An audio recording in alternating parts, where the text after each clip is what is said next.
So today we're going to dive into the powerful story of a man named Yasuhiro Yano.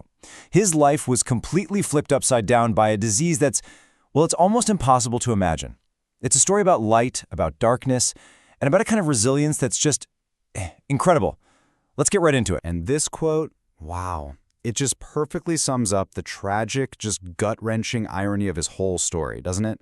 I mean, this was a guy who spent his entire career, his whole life, celebrating light, only for it to become the one thing he couldn't bear. Okay, so to really get the weight of what he lost, we first have to look at the life he built for himself. A life that was, completely and totally defined by light and by performance. So get this, for 20 years, he managed this famous comedy club, Theater D, right in the middle of Shibuya, Tokyo. He was literally the guy putting comedians into the spotlight. And then, after all that, he decided to step into that light himself. He became a singer, started performing his own music all over Japan, and he even achieved this massive dream of his, playing at the legendary Fuji Rock Festival, twice. And you have to understand, he wasn't just working in Shibuya, he was born there, raised in a city practically made of neon lights. So his entire world, everything from when he was a kid to his adult career, it was all just interwoven with light and entertainment. It wasn't just his job, it was everything. And then 2017 happened. And just like that, everything changed. Suddenly, out of nowhere, the very world he loved, the world he moved through so easily, became a source of just unbelievable pain. So what was it? He was diagnosed with something called central photophobia. It's also known as eyeball use difficulty syndrome. And here's the part that's really hard to wrap your head around. His eyes are totally normal. They're fine. The problem isn't with his vision, it's with his brain. When light hits his eyes, his brain basically freaks out and interprets it as a physical attack, like it's being damaged. So let's be super clear here. This is not about being blind or having trouble seeing. It's about not being able to exist in any place where light is.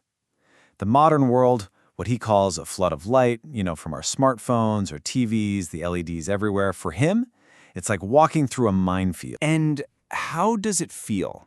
His own words are just chilling. He says, "It feels like my brain gets hit as if it's been punched." So we're not talking about a simple headache or sensitivity. This is a violent, painful feeling that's happening inside his head. And of course, no one on the outside can see it. Now, this is what I find so brilliant. To try and explain this invisible feeling to the rest of us, he came up with this amazing analogy, and it comes from the world of video games. Think of it like a damage meter in a fighting game. Okay, so just looking at a smartphone screen, that fills his meter up, say, halfway. Then you've got the super bright LEDs you see everywhere now. That pushes the meter up to maybe 3/4 full. And then, direct sunlight, that's it, game over. The meter fills instantly, and he's down, completely knocked out, dealing with blinding pain, nausea, just total system failure. And what makes this all so much worse is the unbelievable isolation. It's estimated there are only maybe 200 to 300 patients in all of Japan with this. There's no cure, there's no real treatment, and there's almost nobody who can actually understand what he's experiencing day in and day out. So, as you can imagine, as the disease got worse, his world, that big, bright world full of people and music, it just started to shrink. And it kept shrinking until all that was left was a single dark room. See, at first it was mainly artificial lights that were the problem. So for a while, he could still escape. He could find some refuge out in nature, taking walks in the forest where the trees would filter the sunlight. But the disease was relentless. And by January 2021, it got so bad that even gentle, natural sunlight became unbearable. His last safe space was gone. He says it himself. "I'm now in a pitch-black room 24 hours a day. My world is forever trapped in this dark, frightening space." That's his reality now. Not for a day, not for a week, always. A permanent quarantine from the entire world of light. And the day-to-day logistics of this, they're just staggering. Every single window in his home is covered with blackout blinds and curtains.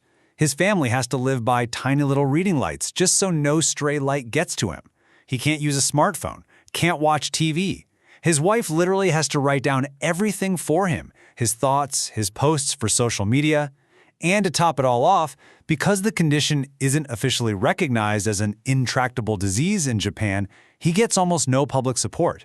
He's pretty much on his own. But here's where the story takes a turn, because this isn't just an explainer about loss and darkness. No. Because even trapped in that total, unimaginable darkness, Yano-san found a way to create a new kind of light. So what do you do when the light is gone? I mean, think about it. For most of us, that question would be completely devastating. But for Yano-san, it actually became the starting point for a brand new mission. He found a new reason to keep going. If he couldn't see the world, he would speak to it. His wife became his hands and eyes, transcribing his words. And from that dark room, he started doing audio interviews. He started a YouTube channel. He uses Twitter. He realized he couldn't be in the spotlight anymore, so he decided to shine a light on this disease instead. And his goal now is, it's simple, but it's so powerful.